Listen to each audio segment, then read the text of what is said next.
Subscribe to our YouTube channel and press the bell icon to get the latest updates.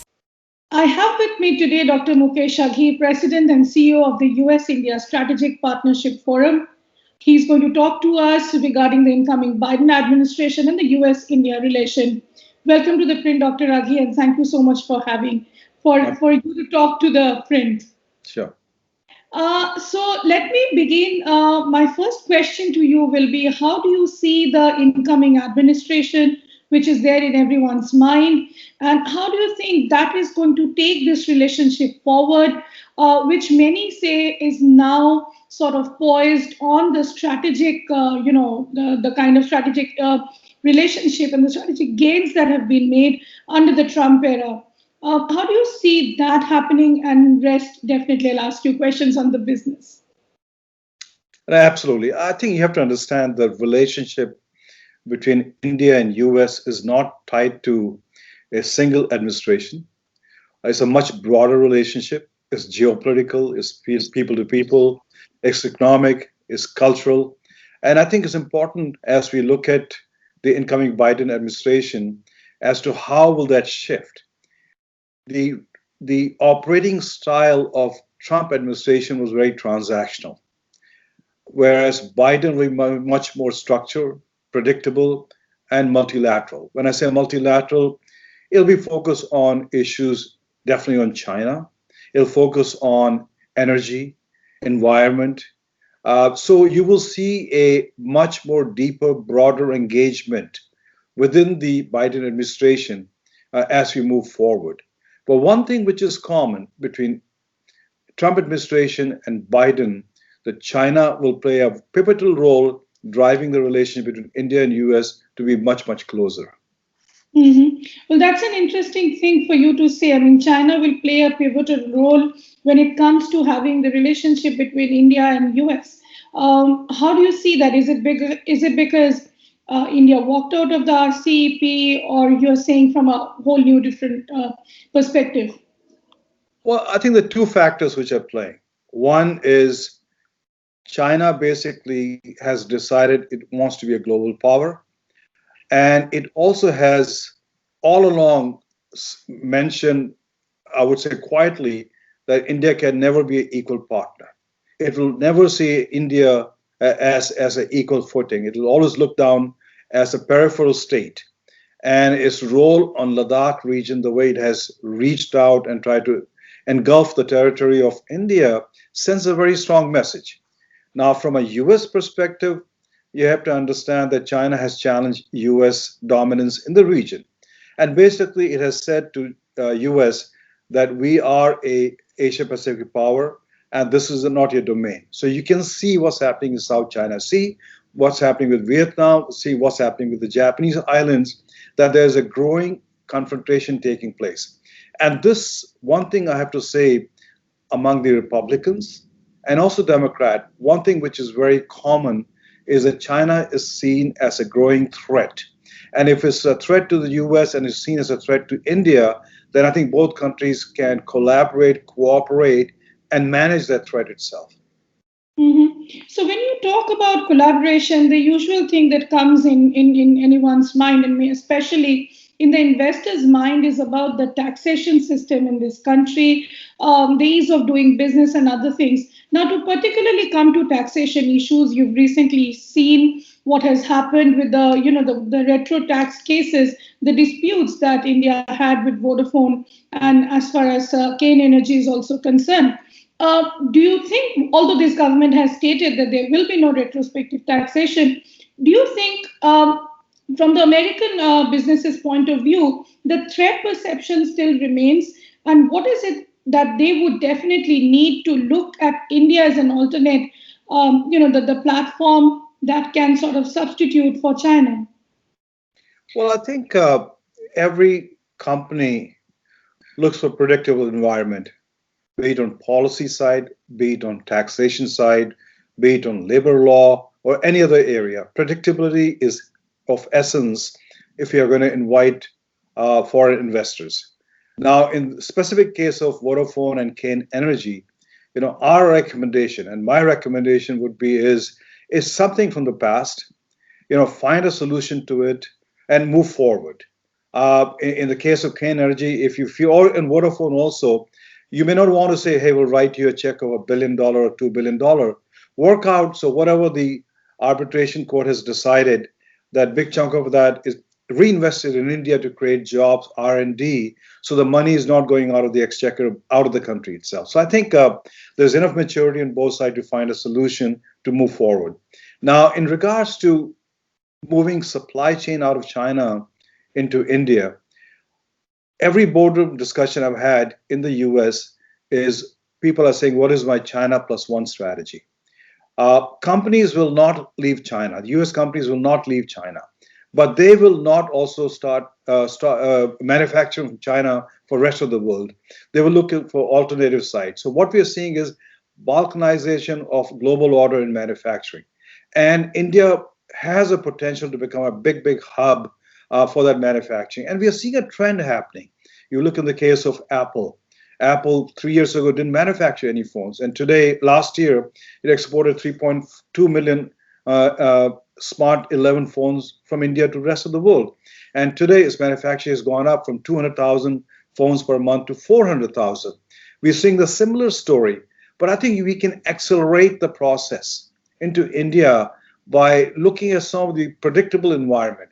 Yes, ease of doing business has improved, still has a long way to go, but I think companies are taking that for granted. Now they're saying, the investors are saying, look at ESG, environment, social issues, and governance also. So I think India as a nation has to start looking at ESG factor more and more as it tries to attract global companies into India.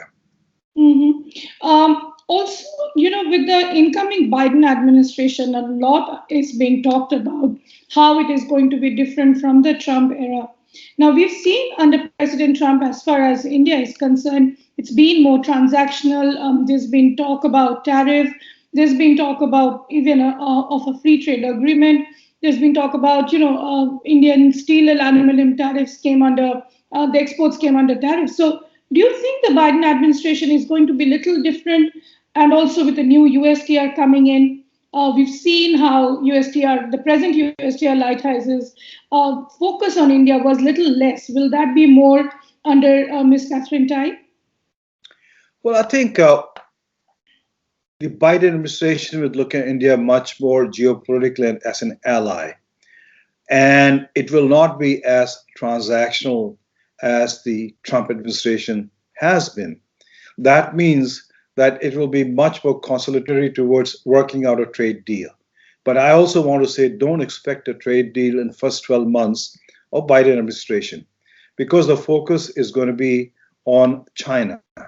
And if you look at one of the issues which we are concerned is, when you talk about the incoming USTR chief, Catherine Tai, she is focused a lot on labor, human rights. And I think that's where I see some of the challenges India will have with the US from that perspective. But overall, I feel at some stage, somehow, we will see a trade deal happening between India and the US under Biden administration. But I like to float another idea, and that is there's a strong cooperation on the Quad side, India, US, Australia, and Japan. And that Quad is working very effectively, very efficiently. So my proposal to both sides and to all four governments is, why can't we percolate the Quad into an economic zone? Because as the RCEP comes in, the Quad can play a very pivotal role for Indian exports and imports of capital and technology into India. So I think that's one area we are focused on, trying to see if it's a better value proposition than RCEP, and starting with the Quad, which will be only 4 countries, which has almost $33 trillion GDP to be a value proposition for India and the US and Japan and Australia. Is that something the American investors are also thinking about? I believe so, because you have to understand, you have cheap capital in Japan, which is looking for investment, and India provides the infrastructure environment for the Japanese capital. You have also pretty cheap capital available in the US, and technology, which is looking for Indian market. And you have innovation coming out of Australia. You have commodities coming out of Australia, which India needs. So I think it is a win-win value proposition if you can find a equal equitable ground for all four countries. Mhm. You also told me that, on issues such as labor and human rights could be an issue with the present USTR. Do you think added to that, environment will also be a concern going forward if you talk about, even if, for a mini trade deal or a big trade deal between India and the US, or maybe normal trading, two-way trade? Well, I think first is on the issue of human rights and other areas. U.S. is in a much weaker position today to talk about that because of what has happened with Black Lives Matters and other issues. So, my advice to the new USTR chief would be: no, don't get into that area. Yes, definitely have a discussion. Both are democracies. We can bring it up, but I think U.S. has lost that I call pedestal to preach about that. So that's one area. I strongly believe that a trade deal between two countries is important. It's not just about economic relationship; it's also about geopolitical relationship.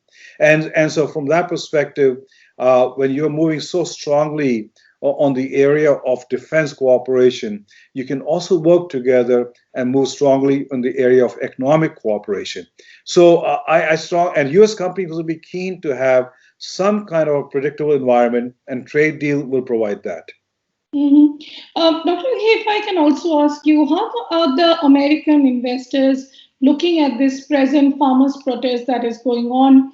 I do understand there's this huge discussion that goes on at the WTO between the developed and the developing countries. But looking at the present, the three reform laws that are there that the government is trying to bring in, how is America viewing that vis-a-vis the protests? Well, I think when you look at in the details of the reform law, it basically gives more choices to the farmers to be able to sell their goods anywhere, wherever they want to sell. Today, as I understand, a farmer gets 24 cents to a dollar, and a lot of that money is used by the middlemen in the mandis itself. And so the reaction in the US is yes, everybody has a right to protest in a democracy, and we support those peaceful protests. But at the same time, there was a due process in the law, and the law, when you look into details, give those rights to the farmers. So basically, the U.S. environment supports the law very much, but at the same time, if somebody wants to protest, it's supposed that protest in a peaceful manner.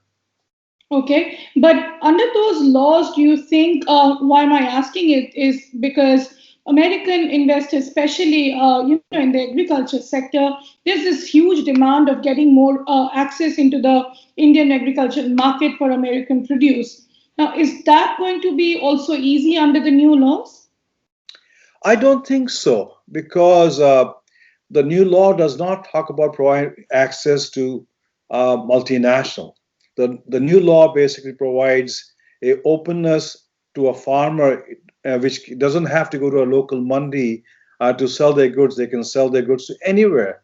So I think that provides an opportunity to the farmers to look beyond and can reach out to a multinational, can reach out to Amazon or Walmart, and hopefully get part of the supply chain. So I believe the new law does not provide access to foreign companies coming to Indian ag sector itself. That's a separate issue, which is part of the trade deal. So from our perspective, when we look at it, the law is good. I think at the same time, if somebody wants to object to the law in a democracy, in a peaceful manner, they can protest, and I think that's their right. Mm-hmm. Now, coming to the defense partnership, now under the Biden administration, there's a lot of speculation, I would say, or discussions going on. What happens to the CAATSA legislation? Can you throw some light on that? I mean, recently we heard statements coming from the State Department again that there is no blanket waiver. But when it comes to important partners like India, the US can be a little lenient. Now, what will be the viewpoint be under the incoming Biden administration? Well, you have to understand the CAATSA was put in when Trump administration came in to make sure that there's no special favor coming from Russia to the US and other geographies. So it was more of a barricade set up to stop the influence of Russia around the world. Now, in the case of CAATSA for India, you have to understand India as a sovereign nation, it has a right to buy what it wants according to its needs anywhere in the world. And if, for whatever reason, the Biden administration goes in that direction of trying to impose sanctions on India, then it will be hurting itself because India has become a strong defense market for US companies. And to be able to put a CAATSA embargo on India is going to hurt the US companies. So I believe that strong minds and wise minds will prevail, and you will not see CAATSA being imposed in India. Mm-hmm. Dr. Aki, now coming to China, the big factor on the LSE, the border standoff that is still going on. It's been 6-7 months now. How are American businesses looking at it, considering that this can go through through into the new year, and also businesses don't remain quiet, right? I mean, they do not stop. So, what are the real issues, challenges that the American business are facing? Because on one hand, you have the border standoff that obviously impacts Chinese goods entering Indian markets. We've seen the banning of many apps and many other things from the Chinese market is getting stopped now. But that also impacts American businesses indirectly. So, what is it that in this kind of a situation, American investors are exactly looking at for the Modi government to do? Well, every investment, every company which comes into a new market looks for stability. And when you have skirmishes on the border, those companies do get concerned. Will it flare up? Will it impact their business? Will it impact their global supply chain? Because a lot of them moving their supply chain into India. But at this stage, I would say the issue has been managed very well by India. And so the concern is not that high. I would say that by the tension between India and China, which is percolating into economic zone, is providing opportunity for US companies to fill the gap. It is providing opportunity for Indian companies to fill the gap. So I don't think there's a concern on part of US companies that India is putting embargo on in Chinese companies and the technology in India. They see as an opportunity because you have to understand the US companies such as Google, Facebook, Uber, and WhatsApp, they all have been banned in China and they dominate the Indian market. So I think from that perspective, they appreciate what India is doing it, and they will leverage it if they can to their own advantage. Mm-hmm. But do you think that in terms of the supply chain that was already existing, that's going to get disrupted? And since that's going to get disrupted, what is it that they want from the Indian government to do? See, we did an analysis where we looked at the cost of labor, the cost of manufacturing in India. And I would say on every aspect, and from corporate taxes, it came out even. Where the cost of manufacturing and supply chain increased, India was movements of goods from point A to point B.